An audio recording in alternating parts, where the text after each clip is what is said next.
Payız solğun görsənsə də, əslində özü ilə dəyişiklik və yenilənmək qoxusu gətirən bir fəsildir. Bacarıqlı bir rəssamın əsəri olaraq, bu fəsil də təbiəti isti və cəlb edici rəngləri ilə bəzəyir.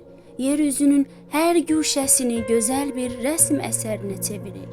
Bu zaman sarı və narıncı yarpaqları olan ağaclar bizə həyatın həmişə dəyişdiyini və heç bir şeyin daimi olmadığını xatırladır. İyni ilə qəmlər kimi.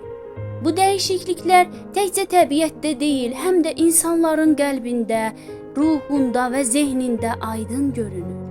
Payız incə bir müəllim kimi ürəyə sükut və dinclik gətirir. Dərin düşüncələr və özümüzdə müdriklik axtarmaq üçün fürsət yaradır.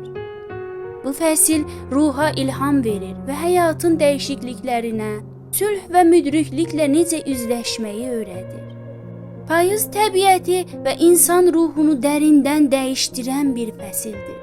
Bu gözəl fəsil keçmişi düşünmək, indiki zamandan zövq almaq və gələcəyə hazırlaşmaq üçün bir fürsətdir. Gəlin payızı açıq qollarla qarşılayaq və onun gözəlliyindən zövq alaq.